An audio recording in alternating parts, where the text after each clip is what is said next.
Every one, welcome back. അപ്പോൾ ഇന്ന് ഒരു ഉച്ചക്കഞ്ഞിയുടെ റെസിപ്പിയാണ്. അതായത് ഉച്ചയ്ക്ക് കഴിക്കാനായിട്ട് കഞ്ഞിയും നമ്മുടെ ചെറുപയറും പിന്നെ ഉണക്കച്ചെമ്മീൻ ചമ്മന്തിപ്പൊടിയും.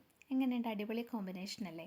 അപ്പോൾ അതിന് വേണ്ടിയിട്ട് ആദ്യമേ തന്നെ ഒരു കുക്കർ എടുത്തിട്ട് നമ്മുടെ ചെറുപയർ കഴുകി അതിനകത്തിട്ടിട്ടുണ്ട്.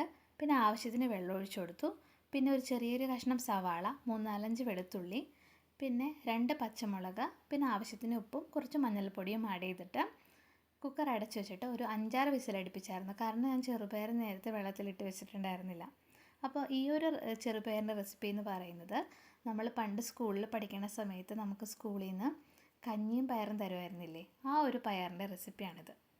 പിന്നെ ഞാൻ ഉണക്കച്ചെമ്മീൻ ചമ്മന്തിപ്പൊടി ഉണ്ടാക്കാൻ വേണ്ടിയിട്ട് ഒരു പാൻ എടുത്തിട്ട് അതിനകത്തോട്ട് നമ്മുടെ ഉണക്കമുളക് ആഡ് ചെയ്തിട്ട് നന്നായിട്ട് റോസ്റ്റ് ചെയ്തെടുത്തു. അപ്പോൾ ഉണക്കമുളക് നന്നായിട്ട് റോസ്റ്റ് ചെയ്തതിന് ശേഷം അത് വേറൊരു പാത്രത്തിനകത്തോട്ട് മാറ്റി വെച്ചിട്ട് അതേ പാനിനകത്തോട്ട് നമ്മുടെ കുറച്ച് വെളിച്ചെണ്ണ ഒഴിച്ചു കൊടുത്തിട്ട് നമ്മുടെ ഉണക്കച്ചെമ്മീൻ അതിനകത്തോട്ട് ഇട്ടിട്ട് നന്നായിട്ട് റോസ്റ്റ് ചെയ്തു. പിന്നെ ആവശ്യത്തിന് അതിന് ആവശ്യമായിട്ടുള്ള ഉപ്പും കൂടിയും ആഡ് ചെയ്ത് കൊടുത്തിട്ട് നന്നായിട്ട് റോസ്റ്റ് ചെയ്തിട്ട് അത് വേറൊരു പാത്രത്തിനകത്തോട്ട് മാറ്റി വെച്ചു. ഇനി അതേ പാനിനകത്തോട്ട് നമ്മുടെ തേങ്ങ ചിരക്കിയത് ആഡ് ചെയ്ത് കൊടുത്തു.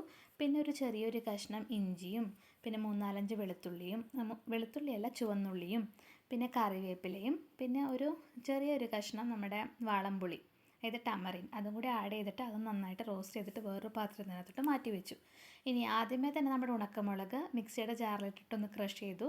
അതിനകത്തോട്ട് ബാക്കി ഈ എല്ലാ മിക്സും കൂടി ആഡ് ചെയ്തിട്ട് നന്നായിട്ട് പൊടിച്ചെടുത്തു. അപ്പോൾ നമ്മുടെ ഉണക്കച്ചെമ്മീൻ ചമ്മന്തിപ്പൊടി ഇവിടെ റെഡിയാണ്. നല്ല സൂപ്പർ ടേസ്റ്റാണ്, എല്ലാവരും ട്രൈ ചെയ്ത് നോക്കാം. അപ്പോൾ നമ്മുടെ പയർ ഇവിടെ വെന്തിട്ടുണ്ട്, പിന്നെ നമ്മുടെ കഞ്ഞി റെഡി ആയിട്ടുണ്ട്. അപ്പോൾ ഞാൻ കഞ്ഞി എടുത്തു, പിന്നെ ചെറുപയറും അതുപോലെ ഉണക്കച്ചെമ്മീൻ ചമ്മന്തിപ്പൊടിയും. Thanks for watching.